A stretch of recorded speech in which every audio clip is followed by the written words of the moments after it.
Hi everyone, welcome back to this channel. So in today's tutorial, I'll be showing you how can you turn off keyboard sound on iPhone, and here's a guide for your typing sound settings.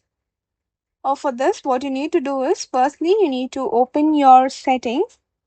So once you open these settings, you need to scroll down and go to your sounds and haptics.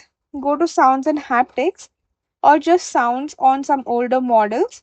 You need to scroll to the bottom of the screen and you need to go to your keyboard feedback. Here you can find sound and haptic. You need to toggle off both sound as well as your haptic.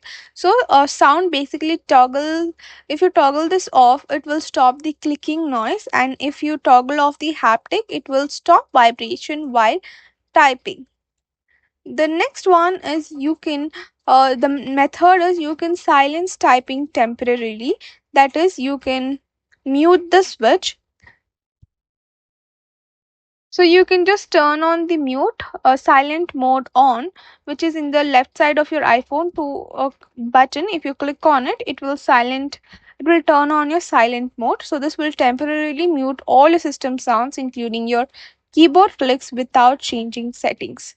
So that's all for the video. Thank you for watching. Don't forget to like, share, comment, and also do subscribe to this channel.